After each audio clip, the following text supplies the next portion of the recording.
Dalam seri yang ke-67 ini didukung oleh para pemain Edi Dosa sebagai Lau Sisan, Eli Ermawati sebagai Maisin, Haryoko sebagai Empu Renteng, Surya Tanjung sebagai Jaran Lejong, Wenda sebagai Jaran Bangkal, Idris Afandi sebagai Macan Kombang, M. Pratomo sebagai Kebo Kluyur, Narto sebagai Adisara, dan pembawa cerita Nusri. Selamat mendengarkan.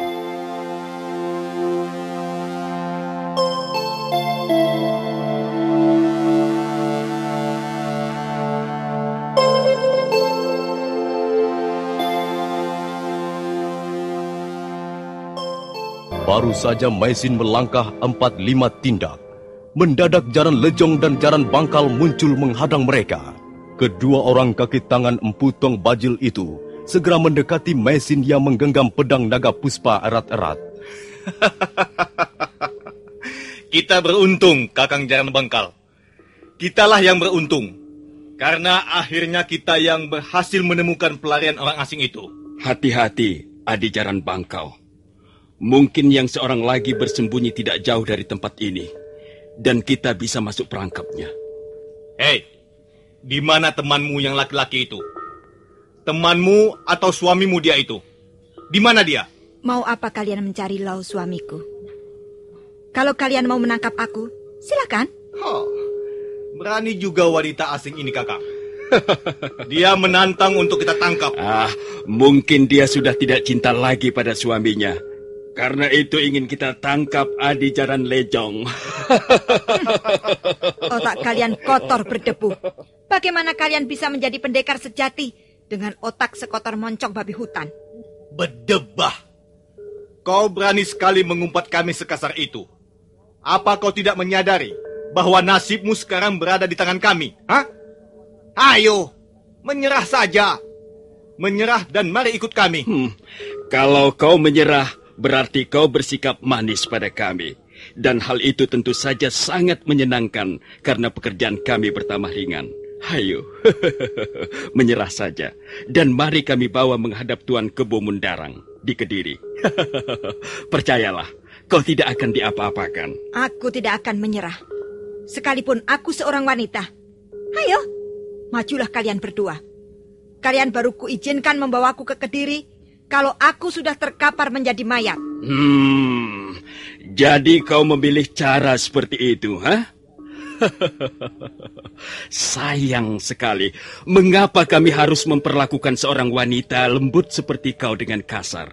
Ayo, Adi Jaran Lejong. Baik. Nanti keburu pagi. Cepat kita bereskan saja wanita ini sekarang juga. Baik, Kakang. Jaran Lejong dan Jaran Bangkal segera mempersiapkan jurus-jurus untuk mengawali penyerangan. Tapi mereka tergagap ketika Maisin melompat mundur dan...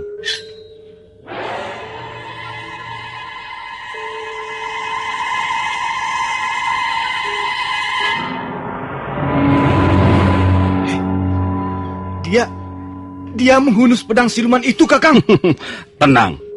Tenang saja, Adi Jaran Lejong. Jangan gentar. Kita pasti bisa mengatasinya. Kami sebenarnya tidak bermaksud menyakitimu. Tapi mengapa kau menggunakan senjata itu? Kalau kalian mendekat, tubuh kalian akan hancur lumat terkena sambaran pedang ini. Hayo, mendekatlah kalau kalian benar-benar pendekar jantan. Jangan kau paksa kami untuk sungguh-sungguh bertarung. Kalianlah yang memaksaku menggunakan pedang ini. Hiya!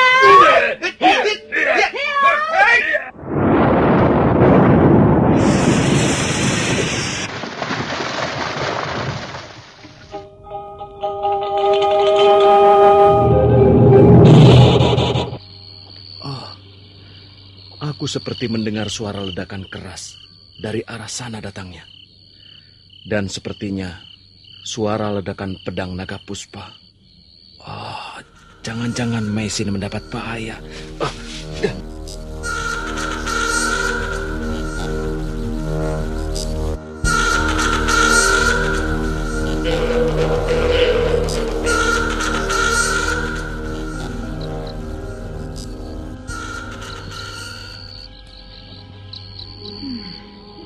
Mereka kabur semuanya.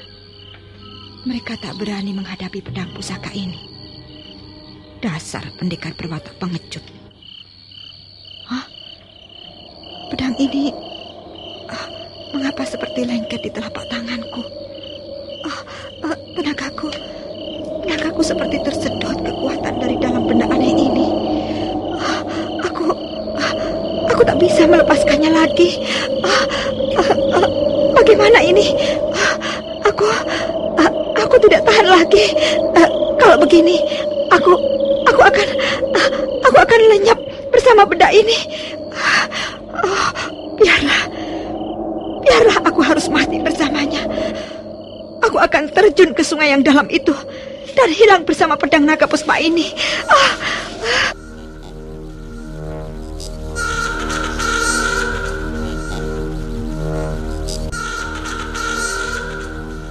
Maisin terus berjalan terseok-seok sambil berusaha melawan arus kekuatan yang menghisap tenaganya. Pada saat itu, fajar pagi telah datang dan Maisin sudah berhasil mencapai tebing sungai yang cukup tinggi dan curam. Sesaat dia menatap ke bawah, ke arah pusaran air yang deras yang seolah-olah melambai-lambai ke arahnya. Tapi pada saat yang sangat menegangkan itu, pendekar Lau muncul dan berlarian mendekati tebing. Maisin! Jangan, Maisin! Jangan mendekati aku, Lau. Maisin istriku. Apa yang akan kau lakukan, Mei? Biarlah aku mati terseret arus di bawah sana bersama pedang ini, Lau. Biarlah aku menjadi korban senjata pusaka ini. Jangan, Maisin. Jangan lakukan itu, Mei. Aku tidak tahan lagi, Lau. Tak tahan lagi. Mei. Lau. Maisin!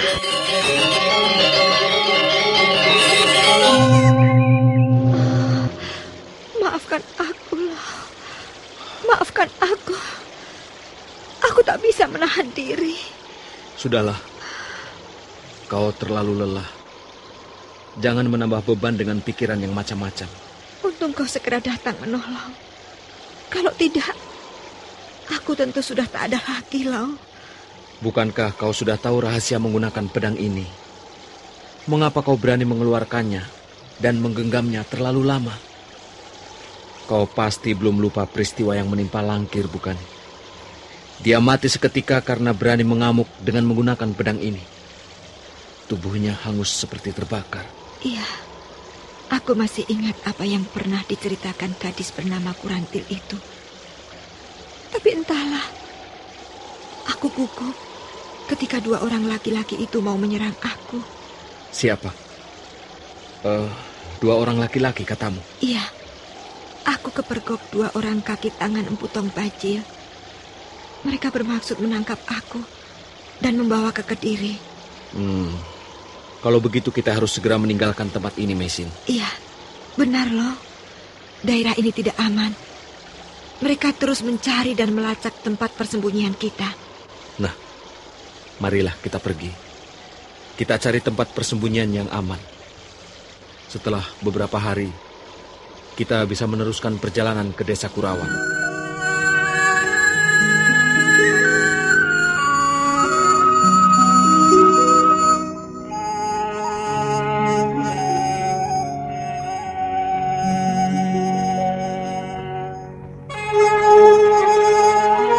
Pendekar Lau dan Maisin meninggalkan tebing sungai yang merupakan anak sungai Kali Berantas.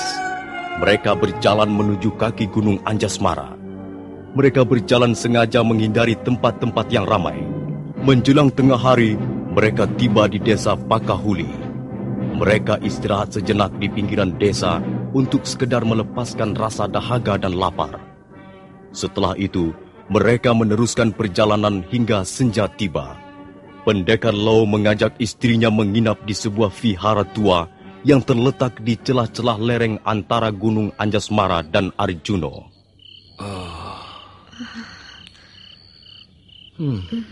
Tempat ini cukup aman untuk bermalam. Sepertinya daerah ini tidak pernah dijamah manusia lagi. Iya, tapi udara di sini sangat dingin. Lihatlah, tanganku sampai berkerut karena menahan dingin. Kasihan kau, istriku. Kau harus ikut menderita bersamaku. Aku sudah menyadarinya, Lau. Kau benar. Apa yang kita alami, kapan dan dimanapun kita berada, Sebenarnya bukanlah wewenang kita. Semua ini sudah menjadi kehendak sang nasib yang selalu akan menyertai kemana kita menginjakkan kaki. Syukurlah kalau kau sudah mengerti. Hanya kadang-kadang aku merasa kasihan dan iba melihat keadaanmu. Mestinya kau bisa hidup tenang dan bahagia.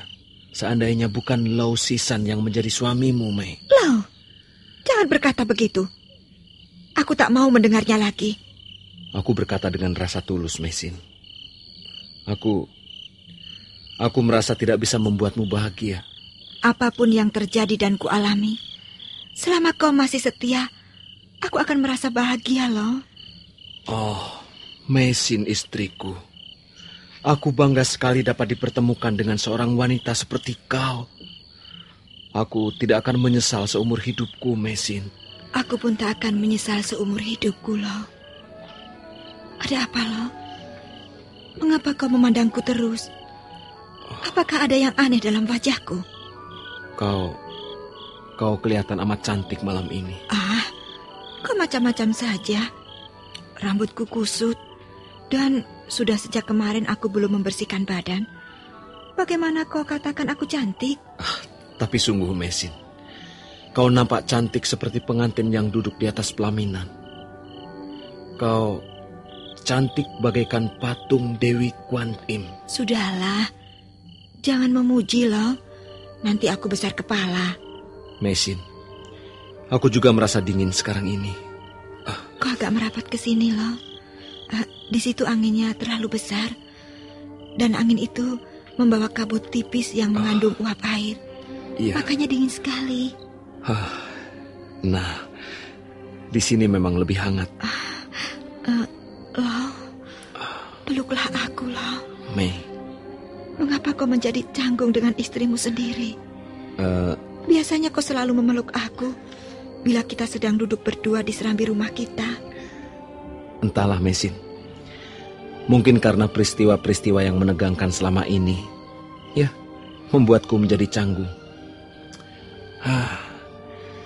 Memang sudah lama juga kita tidak duduk seperti ini. Rasanya kita kembali lagi ke tanah leluhur. Jangan katakan hal itu, loh. Nanti aku jadi sedih. Iya, kita memang harus melupakan semua yang membuat hati kita sedih. Ya, maafkan aku, istriku.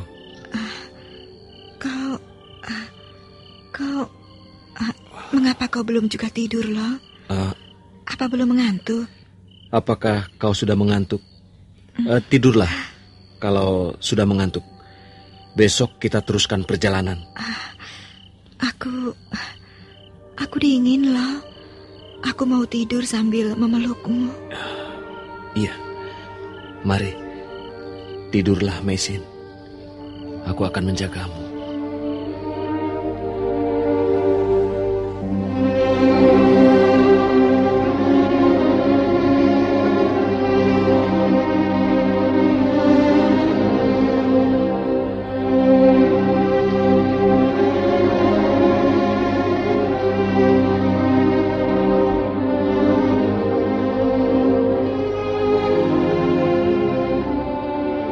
Dua insan suami istri itu pun tertidur pula setelah beberapa saat lamanya memadu kasih, memadu cinta penuh gelora yang indah.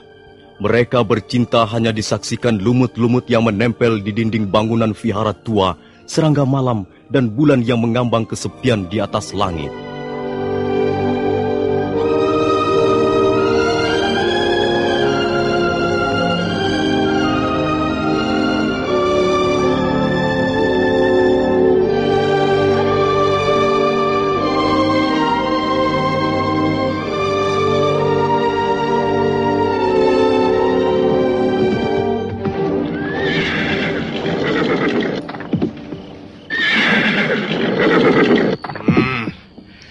Mana larinya dua orang asing itu?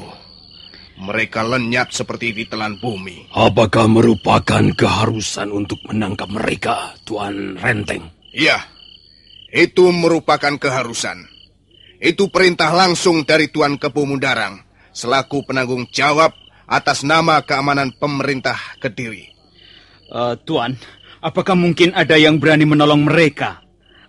Maksud saya ada seorang warga desa yang berani menyembunyikan mereka di rumahnya, Tuan. Ya, bisa saja itu terjadi. Oleh karena itu, kita harus tekun melacak dan mengamati suasana di sekitar kita. Ya, sebenarnya yang kita khawatirkan adalah kalau mereka itu ternyata mata-mata yang disusupkan oleh pihak musuh.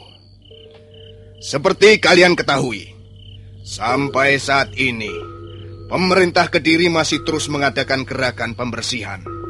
Sisa-sisa kaki tangan Prabu Kertanegara belum seluruhnya bisa dibasmi. Dan mereka masih mengharapkan suatu ketika Dyah Sang Ramawijaya akan tampil kembali untuk memimpin pemberontakan balasan. Nah, oleh karena itu, Sang Prabu Jayakatwang sangat mengharapkan bantuan para pendekar seperti kalian untuk mengkokohkan kekuasaan dan memantapkan ketertiban dan keamanan umum. Apakah sampai sekarang masih belum diketahui di mana tempat persembunyian Dyah Sang Ramawijaya itu? Belum diketahui secara pasti. Dulu mereka pernah digerebek dan lenyap di desa Kudadu. Lalu sampai sekarang tidak terdengar lagi beritanya. Tapi pemerintah Kediri masih terus mencurigainya dan menganggap Dyah Sang Ramawijaya sebagai musuh bayangan. Menghadapi musuh seperti itu jauh lebih berat, Tuan. Iya, jelas. Bahaya itu tidak nampak, tapi terasa. Kalau kita lengah dan tidak waspada, bahaya seperti itu bisa langsung muncul dan mengancam sendi-sendi kekuasaan pemerintah. Dan kalau hal ini sampai terjadi, berarti perang besar akan menyusul sebagai akibatnya. Bagaimana menurut pendapat Tuan tentang perempuan liar yang mengaku bernama Sakawuni, ya? Yang jelas, dia memusuhi pemerintah lama. Dan itu merupakan jaminan bahwa dia tidak bakal berkhianat terhadap kelompok kita. Tuan Kepu Mundarang memang cukup jeli. Orang-orang seperti itulah yang perlu dicari dan dimanfaatkan kepandaiannya. Dia harus berkemampuan tinggi, tangguh, dan ulet. Tapi dia juga harus mempunyai alasan yang kuat untuk bergabung dengan kita. Mengapa kau tanyakan hal itu, Macan Kombang? Apakah kau masih penasaran? Oh, tidak, Tuan Renteng. Kalian tidak perlu kecil hati. Karena tidak terpilih menjadi salah satu di antara 4 besar. Kalian mempunyai kepandaian, dan kalian bisa menggunakannya untuk membantu pemerintah Kediri. Oh, Tuan Renteng. Saya melihat sekilas ada 2 orang berlari-lari kecil menyeberangi lembah di depan itu. Sepertinya seorang laki-laki dan seorang wanita. Iya. Jangan-jangan mereka 2 orang asing itu. Mereka seperti buru-buru dan bayangannya segera lenyap di balik gundukan bukit batu itu, Tuan. Baik. Sekarang begini. Kau, Kepu Kluyur, Macan Kombang, dan Adisara. Ya. Kalian bertiga mengejar 2 orang itu melewati jalan setapak ini. Dan aku akan menggunakan jalan yang lain. Baik, Tuan.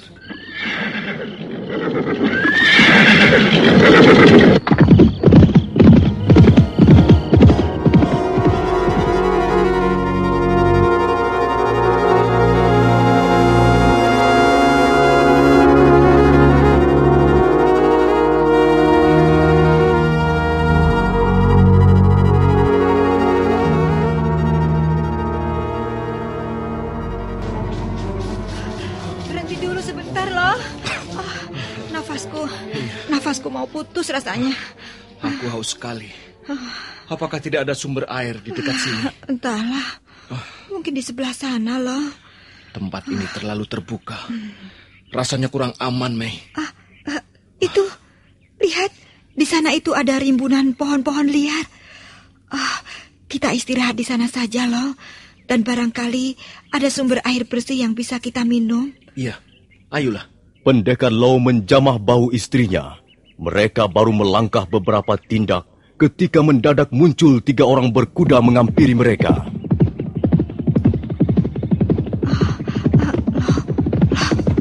Ada orang-orang berkuda menuju kemari. Tenang saja, Mbak. Jangan gugup. Benar juga dugaan kita. Lihat, bukankah mereka ini orang-orang yang kita cari itu? Tenang, Maisin. Kalau sampai mereka mau berbuat jahat pada kita, jangan jauh-jauh dariku. Loh, bukankah mereka 3 pendekar yang ikut bertanding di Candi Surapana? Iya, aku masih bisa mengenali mereka. Yang membawa senjata rantai itu kalau tidak salah bernama Kebuk Luyur. Bagaimana Paman Kebuk Luyur? Apa yang akan kita lakukan sekarang? Ya, apalagi kalau bukan segera meringkus 2 orang asing ini. Kalau begitu, apalagi yang kita tunggu? Ayo, cepat tangkap mereka!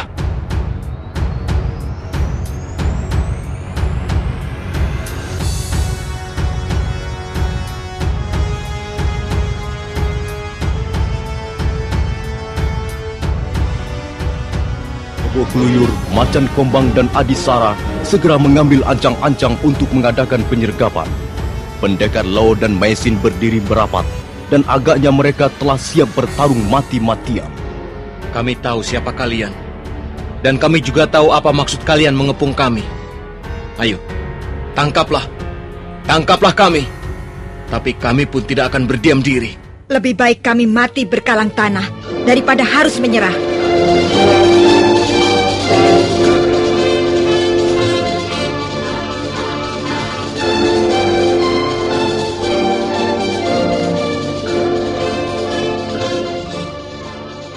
Nah, para pendengar sekalian, bagaimana kisah selanjutnya?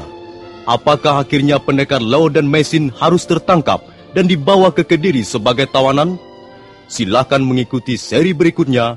Sampai jumpa.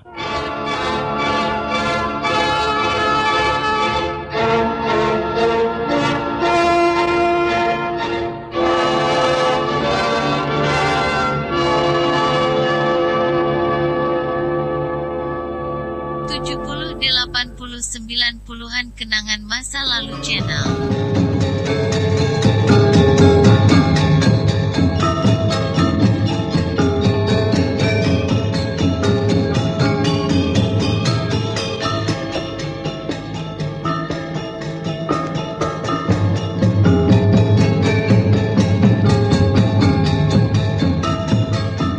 Dalam seri yang ke-68 ini didukung oleh para pemain Edi Dosa sebagai Lau Sisan, Eli Ermawati sebagai Maisin, Haryoko sebagai Empu Renteng, M. Pratomo sebagai Kebuk Luyur, Idris Afandi sebagai Macan Kombang, Narto sebagai Adisara, dan pembawa cerita Nusri. Selamat mendengarkan.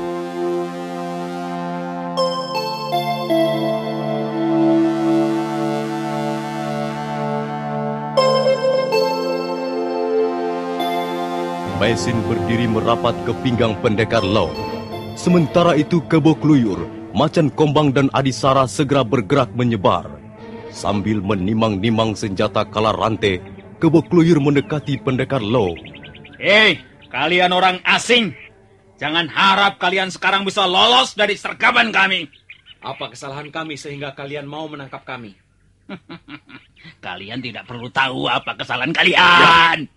Kalau kalian mau menurut, tidak berusaha melawan, nah, itu akan jauh lebih baik. Kami harus tahu apa kesalahan kami.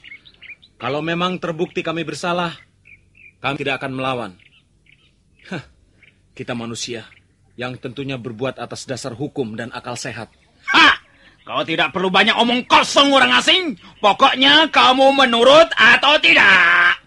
Kalau begitu sikap kalian, kami terpaksa menjawab tidak. Sampai kapanpun kami akan melawan penangkapan sewenang-wenang. Ayo, Adisara! Macan Kombang!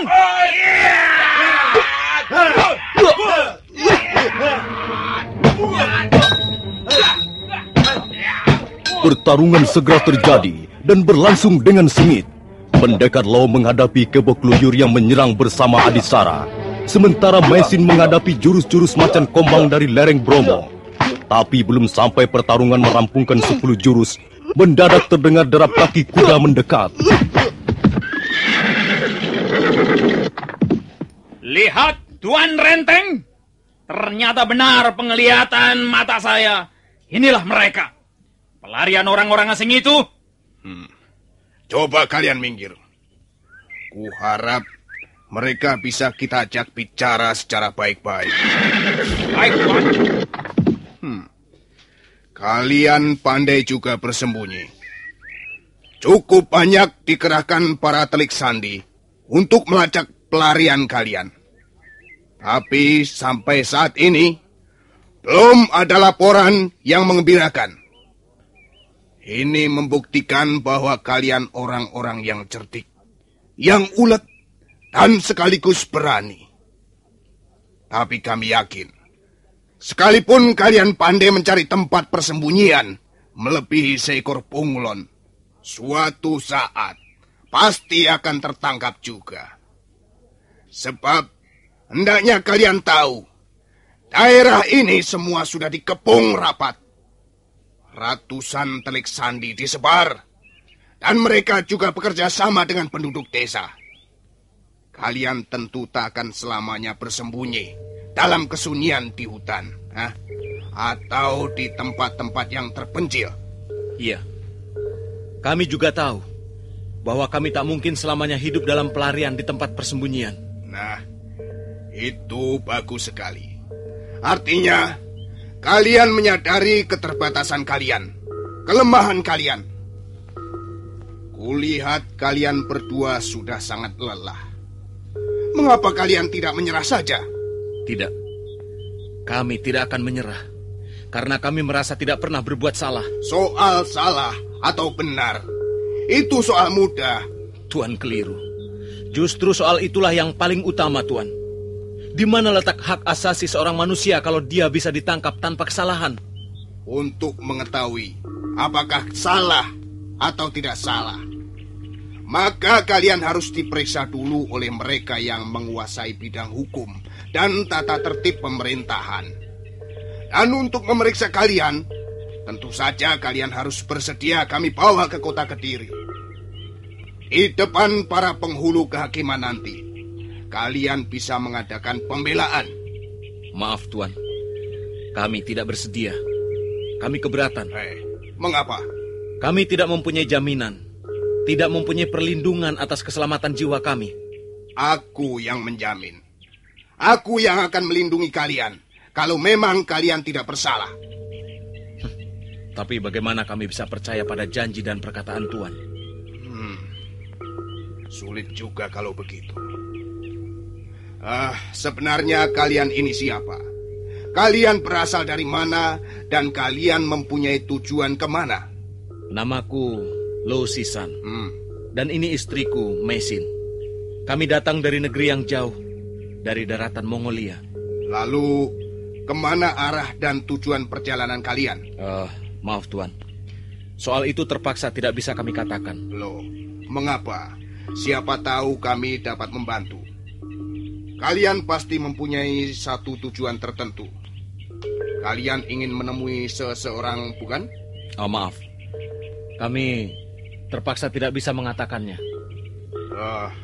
Kalian mempunyai hubungan dengan pemerintah Singasari barangkali? Tidak. Dengan bekas pejabat pemerintah Singasari yang sekarang ini hidup dalam persembunyian barangkali? Kami tak berminat turut campur urusan-urusan negara. Kami ini orang-orang yang bebas. Lalu mengapa kalian berani datang ke Candi Sorabana dan mengintip pertemuan kami di sana? Atas perintah siapa itu? Siapa junjunganmu sebenarnya? Sudah kami katakan, Tuan. Kami adalah orang-orang yang bebas. Kami tidak bekerja untuk golongan tertentu. Ya, terserah Tuan mau percaya atau tidak. Tapi saya sudah berkata yang sejujurnya. Baiklah. Kalian berhak untuk menentukan sikap. Tapi kami pun sedang menjalankan tugas dari pemerintah yang syah. Mau tidak mau, suka atau tidak suka, kami harus membawa kalian berdua ke kota Kediri. Sekarang juga. Kebo Kluyur, Adisara, Macan Kumbang. Baik, Tuan.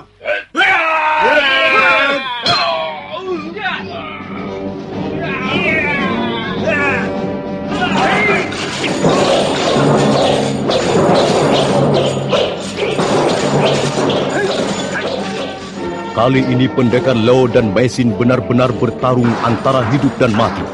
Karena mereka tahu lawannya pun menggempur habis-habisan. Sementara masih ada Empu Renteng yang belum turun gelanggang. Melihat kekuatan lawan jauh lebih besar, pendekar Lo segera menghunus pedang naga puspa dengan maksud segera merampungkan pertarungan, walaupun harus membunuh 1 atau 2 orang yang menyerangnya. Pada saat itulah, Empu Renteng melompat ke tengah gelanggang setelah sebelumnya mencabut pedangnya yang berwarna kuning seperti emas murni.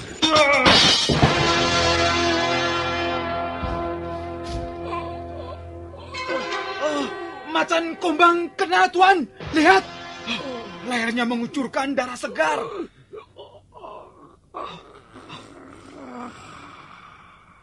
Dia mati, Paman. Salah seorang kawan kita terbunuh, Tuan. Kepukluyur dan kau Adisara. Urusi perempuan itu. Biar aku yang akan menandingi pendekar asing ini.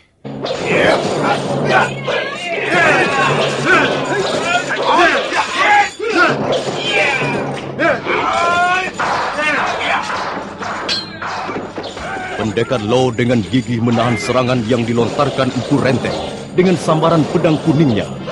Akan halnya Empu Renteng baru sekarang menyaksikan dan merasakan sendiri kehebatan pedang naga puspa yang berada dalam genggaman pendekar Lo.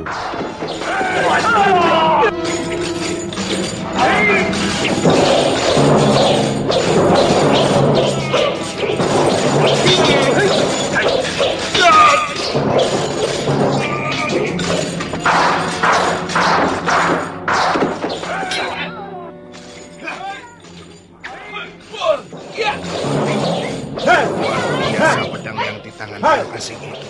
Tanganku bergetar dan langsung kesembutan setiap pedang kuningku membentur pedang bersosok aneh itu. Tapi aku harus berusaha lagi. Akan kugebrak 2-3 kali berturut-turut.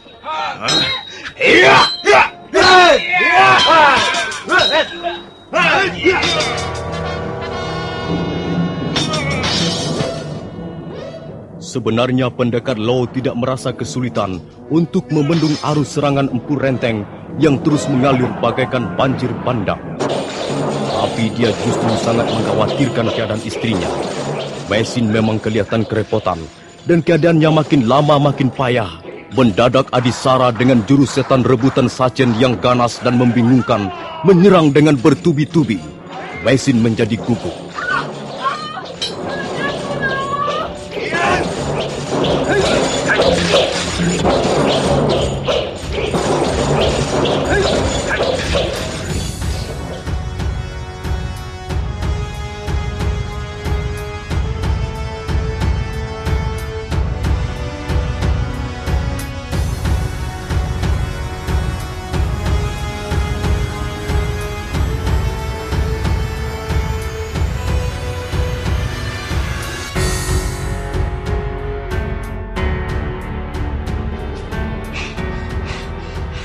Mereka kabur, Tuan.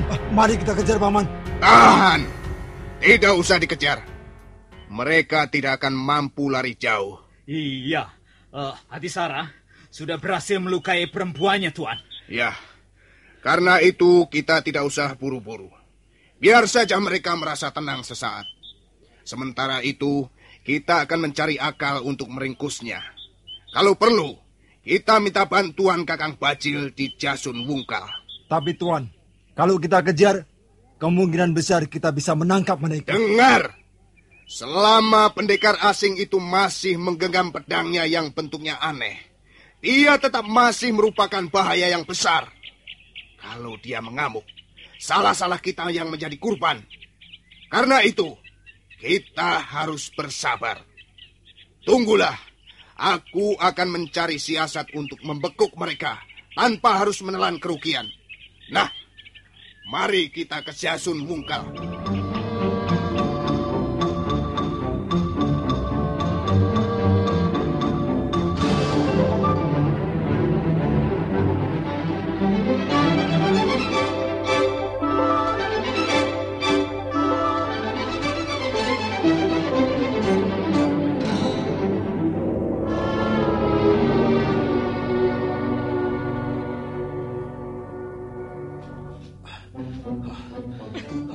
Mesin.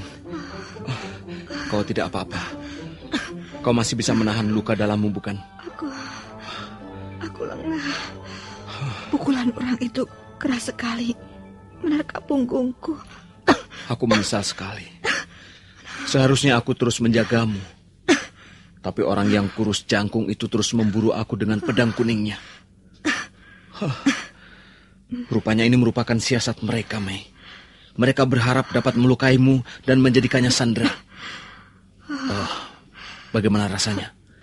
Dadaku agak sesak loh. Dan di dalam sini seperti ada segumpal darah beku. Nyeri dan panas sekali rasanya. Kalau begitu marilah kita mencari tempat yang aman. Kita istirahat sebentar loh. Aku lelah sekali. Iya. Wajahmu pucat dan tanganmu dingin. Coba kau tunggu sebentar ya. Kau mau kemana? Ya, barangkali di sekitar tempat ini ada air bersih. Kau harus minum. Kepalaku pusing sekali. Pandangan mataku menjadi kabur. Mesin.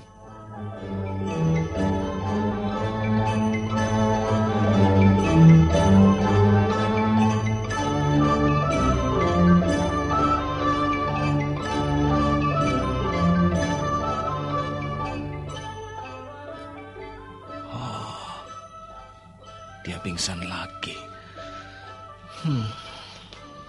Apa yang harus kulakukan sekarang? Baiklah, aku harus mencari tempat yang aman untuk mengobati luka dalamnya. Tapi bagaimana kalau bertemu lagi dengan 3 orang itu? Kalau memang demikian, apa boleh buat? Aku akan bunuh mereka semuanya. Akan kubunuh mereka semua dengan pedang naga puspa ini.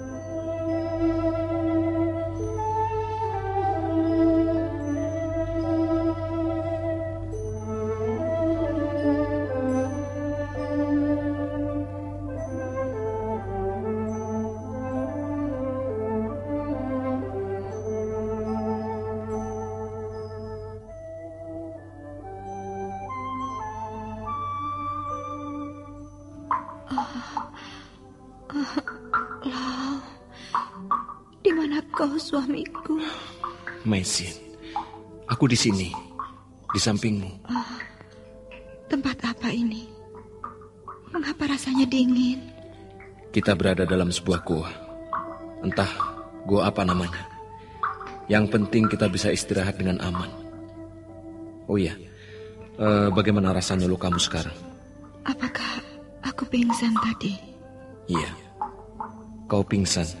Aku seperti tertidur pula sekali. Iya, kau pingsan cukup lama. Oh iya, kau mau minum? Aku mendapatkan air bersih. Lihat, kutempatkan dalam sebuah daun. Ayo, minumlah. Minumlah barang seteguk, Mesin, supaya tubuhmu menjadi lebih segar. Ayo, minumlah.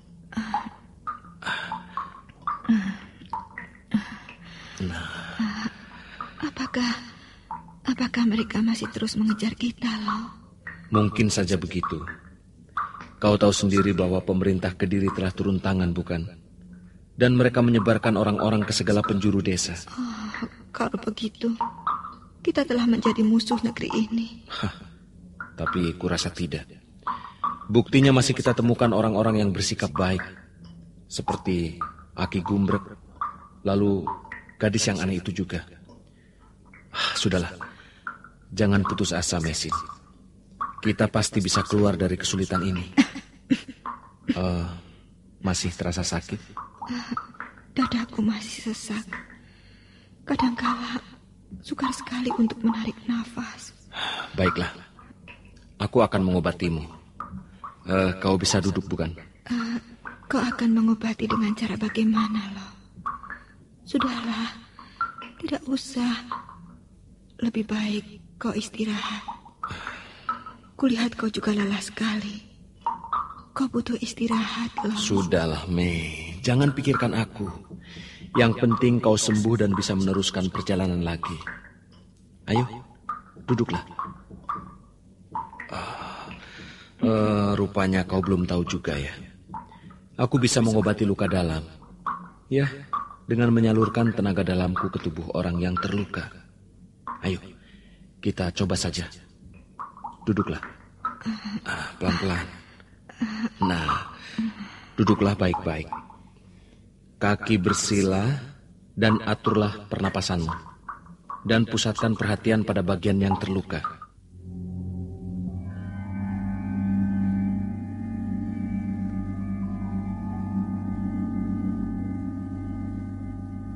Pendekar Lo duduk di belakang mesin. Dia pun bersila. Napasnya turun naik teratur. Otot-otot leher dan wajahnya menegang. Itu pertanda dia sedang mengumpulkan tenaga dalamnya yang kemudian disalurkan ke bagian telapak tangan.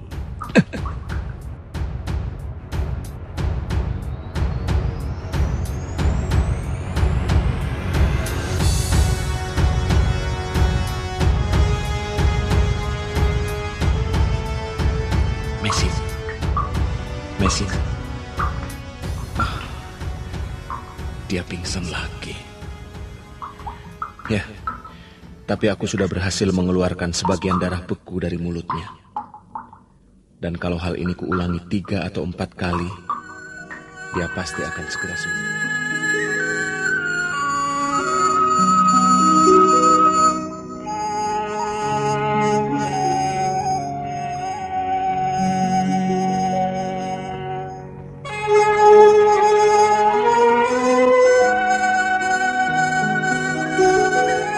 Maisin sadar kembali setelah malam datang. Suasana dalam gua menjadi sangat gelap. Karena itu pendekar Lo memindahkan istrinya agak mendekati lubang masuk. Cahaya bulan menerpa wajah Maisin yang masih terbaring di pangkuan suaminya. Lo, aku pingsan lagi ya? Iya. Setelah kuobati dengan tenaga dalamku, kau jatuh pingsan lagi. Rupanya hari sudah menjadi malam. Iya, hari memang sudah malam. Oh iya, bagaimana rasanya sekarang? Sudah berkurang. Dadaku sudah mulai longgar. Nah, nanti kalau kau sudah mulai kuat, aku akan mengobatimu lagi.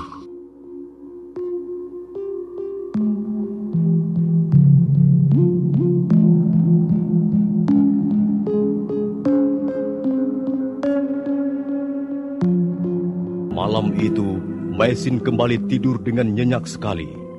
Pendekar Lo berbaring di sebelahnya. Sekali waktu dia terbangun dan segera melihat keadaan istrinya. Pagi harinya, Maisin sudah nampak jauh lebih segar. Dia sudah bisa duduk dan dia tersenyum manis waktu pendekar Lo menggodanya.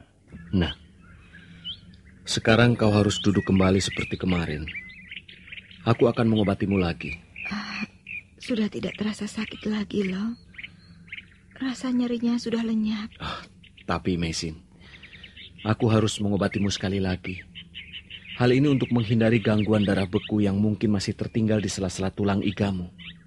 Ayolah, duduklah, Mei. Lo, apa kau tidak mendengar sesuatu? Iya. Aku mendengar langkah-langkah manusia menuju kemari.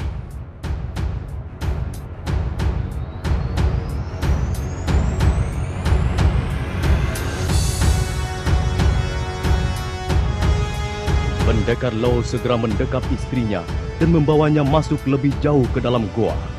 Untuk sesaat, mereka diam menunggu. Dan memang langkah-langkah itu terdengar semakin jelas dan semakin dekat. Nah, para pendengar sekalian, langkah-langkah siapakah itu?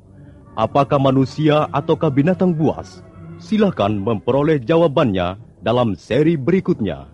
Sampai jumpa.